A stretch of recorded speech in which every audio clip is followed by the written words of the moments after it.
So normally I would just kind of take this sort of criticism because I don't know that much about Catholicism. I pronounce a lot of these names really badly. Like, I love this world and I love like the writing in it, and I'm like I've been in this fandom for like literally most of my life. So I'm more than willing to admit that like there are things that I don't know, especially about Catholicism, because I grew up evangelical, and evangelicals don't are not the most respectful of Catholicism. And like I'm learning a lot as an adult, but definitely when I was younger, growing up in this fandom and growing up in evangelicalism, there's a lot about Catholicism I never really knew about. That being said, though, I do feel like I need to push back on this idea that there is no biblical allegory in The Lord of the Rings. Just because you don't intentionally put a literary device in there doesn't mean that it doesn't exist. As an example, hi, I'm Christine. If I'm not talking about Lord of the Rings on TikTok, more often than not, you will catch me talking about ACOTAR in the Sarah J. Maas universe. And again, this is not on the same level as Lord of the Rings. Like, the world building is not as well thought out here.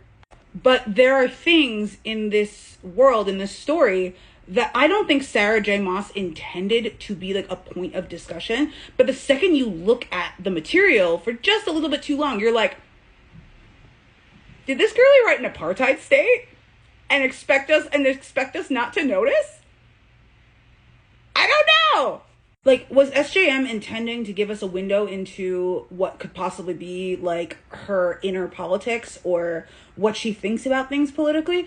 No. But when you look at how her good guys are situated, and then you realize that they are governing on paper an apartheid state, you start to think about how this author sees revolution and how she sees government.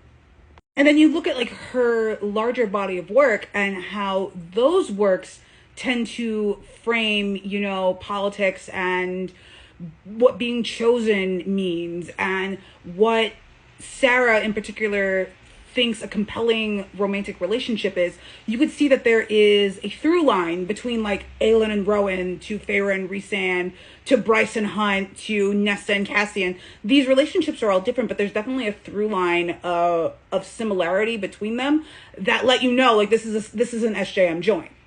Tolkien is the same way. Like, he's not immune from this. Like, just because you don't intend to put like all of this allegory and all of these different literary devices that reveal parts of yourself into your narrative, it doesn't mean that you're not actually doing it. Like, no writer is immune from that. You can't read Harry Potter, especially nowadays, knowing who J.K. Rowling is. You can't read Harry Potter and not see J.K. Rowling's politics just embedded in the story. Like, by the time we get to the end of the story, you could write a dissertation about J.K. Rowling's views on womanhood and what it means to be feminine in this world, and what it means to be a good woman and a good girl in this world. You can't, like, when it comes to like revolution, being chosen one, back again to this, a lot of YA tends to talk about revolution and stuff. There's a lot of different things.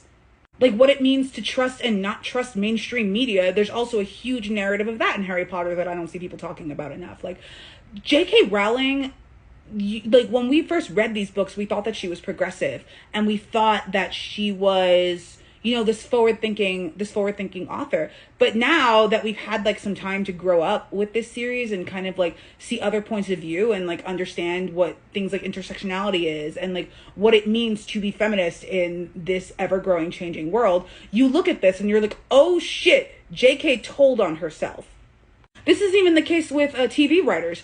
I dare you to watch any Shonda Rhimes TV show and tell me that Shonda Rhimes does not have strong feelings about extramarital affairs and what it means to be the other woman, because that's a huge, huge through line. It's a huge theme in every single show that she's ever done. Tolkien is not immune to this. Just because he had a bestie, C.S. Lewis, who loved himself some obvious allegory, and just because he wasn't into that, it doesn't mean that the allegory isn't there. Like, I'm sure if you read my writing, there are things that are in my writing that you could probably glean throughout, like, my body of work, which isn't really published or anything. But I'm sure that there are things that you could read in my writing that I wouldn't confess to my therapist. So when I say something like Frodo and Aragorn are playing two different sides of the Christ figure, and this isn't even considering Gandalf. I didn't talk about Gandalf in that video. When I say that, I'm not saying that Tolkien, like, was intentionally trying to create this huge biblical allegory. He wasn't trying to create it, but it's there, and it's fine that it's there, you know?